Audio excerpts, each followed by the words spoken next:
얼마 전에 필리핀의 로드리고 두테르트 대통령이 올해 2018년도 국가과학기술주간의 개막에 이런 연설을 했다고 합니다. 누구든지 천국에 있는 신과 대화를 하거나 아니면 셀카로 신과 함께 있는 모습을 찍어서 나에게 보여준다면 나는 그 즉시 필리핀 대통령 자리에서 물러나겠습니다. 참 교만한 말인데요. 그는 작년에 미국 타임지가 선정한 전 세계에서 영향력 있는 100명 중에 한 명으로 선정된 사람입니다. 전 세계 수많은 사람들 가운데 참으로 많은 영향력 있다 뽑히고 또 뭔가 잘한다라고 인정받은 사람인데 어리석기가 짝이 없습니다. 우리 인간의 역사 속에서 얼마나 많은 황제와 폭군들이 우리 하나님 앞에 교만하게 대항했는지 모릅니다. 교만하게 대항할 그때마다 하나님께서는 그 폭군들을, 그 황제들을 정말로 보기 좋게 무너뜨렸습니다.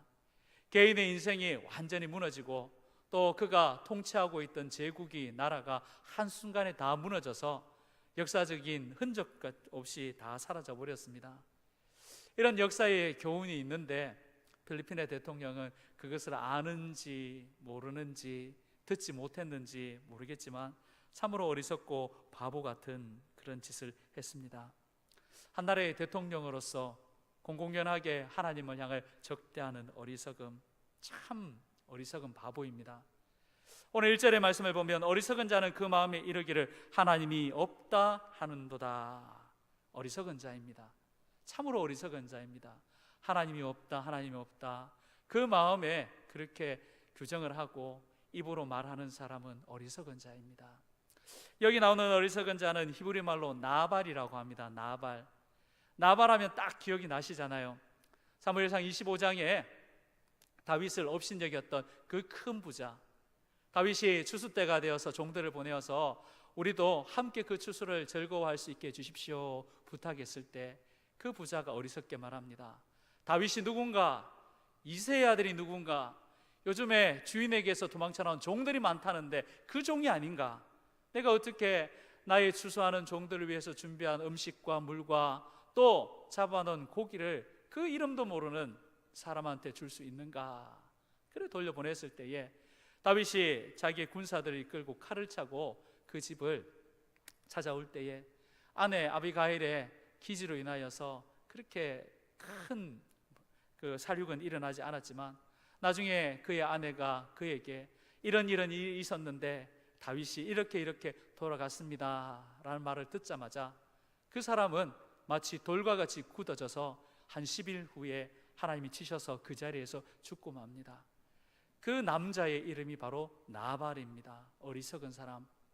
이미 하나님께서 사무엘 선지자를 통하여서 사울 왕 다음의 왕으로 이미 세웠다라는 것을 많은 사람들이 알고 있고 또 이스라엘의 많은 사람들의 눈과 귀와 마음이 사울을 떠나 다윗에게로 향하고 있다는 사실을 나발이 아는지 모르는지 참으로 어리석게 그런 일을 했다라는 것입니다.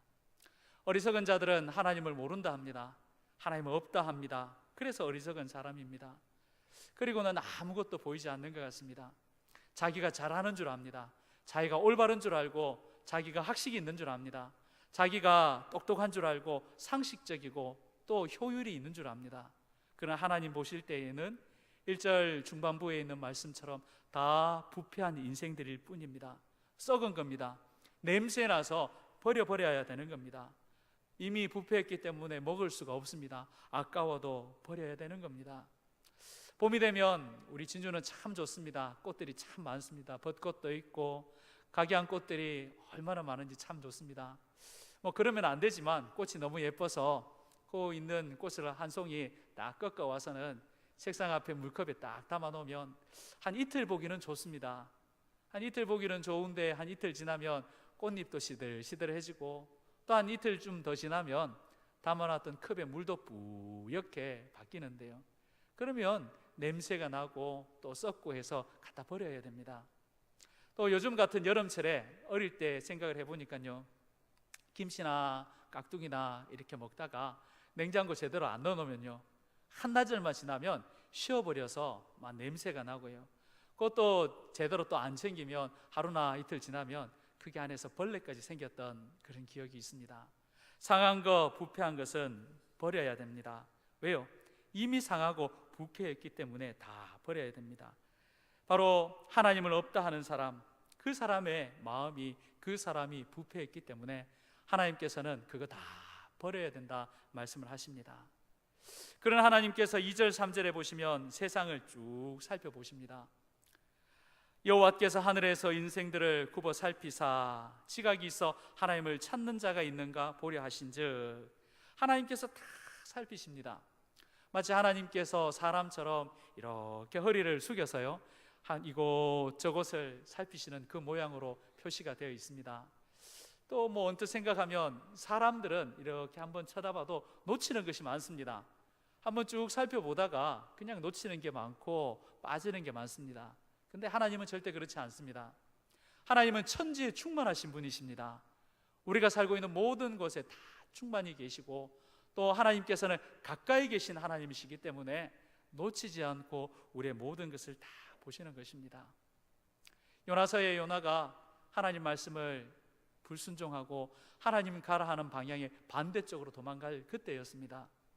그때 배를 타고 도망갈 때 자기는 아무도 모르는 곳에 숨어 있다고 생각했습니다. 배의 가장 밑바닥, 거기는 물속에 있는 물속에 숨어 있었지만 하나님께서는 그 요나를 찾아내셨습니다. 그리고는 그 요나를 끄집어내어서 그를 회개케 하고 변화시켜서 하나님의 사람으로 쓰셨습니다. 하나님께서 세상을 보실 때 꼼꼼하게 보십니다. 다 뒤져보시고 모든 사람들을 보십니다. 그리고 나서 하나님께서 그곳에서 하나님을 찾는 사람이 있는가, 정말로 하나님을 따르는 사람이 있는가 살펴보았더니 그 답은요, 단 한 사람도 없다라는 것입니다. 이 땅에 있는 모든 사람들 가운데 단 한 사람도 하나님을 찾고 하나님을 따른 사람이 없다. 다 치우쳐 한 가지로 죄인이다 라고 주님께서는 말씀하십니다. 한마디로 전적인 타락입니다. 다 타락해서 버려야 됩니다. 바로 그 모습이 우리의 모습이다라는 것을 오늘 성경 말씀 우리에게 가르쳐주고 있습니다.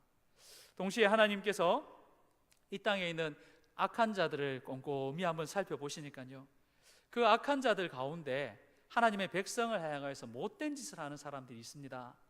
4절 말씀에 죄악을 행하는 자는 다 무지하냐, 그들이 떡 먹듯이 내 백성을 먹으면서 여호와를 부르지 아니하는도다 기록하고 있습니다. 딱 보니까요, 그 악한 자들이 떡 먹듯이, 밥 먹듯이 하나님의 백성들을 괴롭히고 못살게 굴고 핍박하고 어렵게 만든다는 겁니다. 하나님 백성이 말씀대로 살려고 할 때 옆에 와서 계속 괴롭히고요, 말씀대로 살지 못하게끔 막 회방을 놓습니다.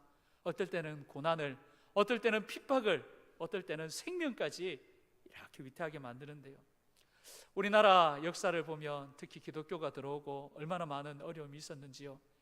일제시대 때는 신사참배를 걸어놓고 우리의 많은 기독교인들을 또 괴롭히고 힘들게 했습니다. 그 이후에 6.25 때 북한 공산주의에 인하여서 얼마나 많은 우리의 믿는 사람들이 순교당하고 어려움을 당했는지 우리는 알 것입니다. 이제는 이 현대 사회에는 그런 죽음이나 또 극단적인 방법이 아니라 여러 가지 것들로 우리를 괴롭힙니다. 물질주의, 쾌락주의, 인본주의, 이런 것들을 통해서 우리 믿는 자를 거역하고 우리 믿는 자를 힘들게 하고 어렵게 합니다.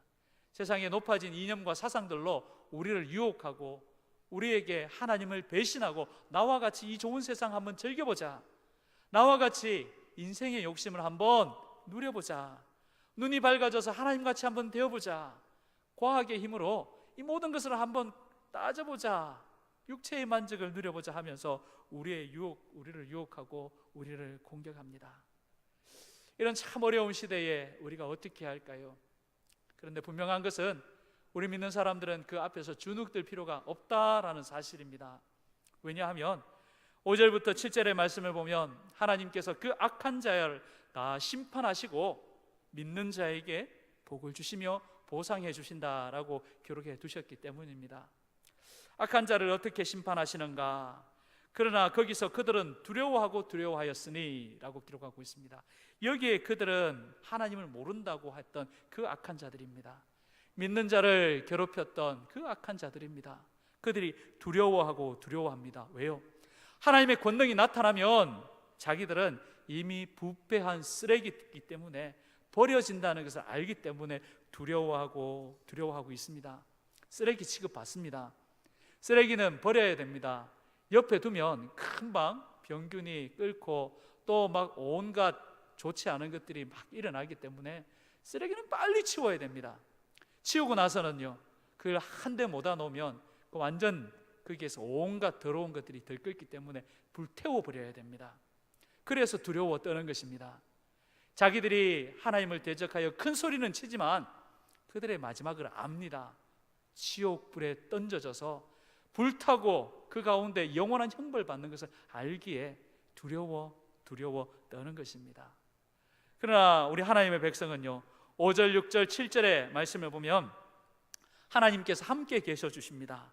또 하나님께서 피난처가 되어 주십니다. 또 하나님의 말씀을 통하여서 계속하여 인도하여 주시고 7절에 포로된 곳에 자유를 얻게 되며 즐거움과 기쁨이 넘치게 해 주시는 줄로 믿습니다. 이런 은혜를 하나님께서는 하나님의 백성들에게 주시는 줄로 믿습니다. 아멘. 그런데 우리가 하나님의 자녀가 돼 이 모든 것들을 받기 위해서 꼭 필요한 것이 있습니다. 그것은 무엇인가요?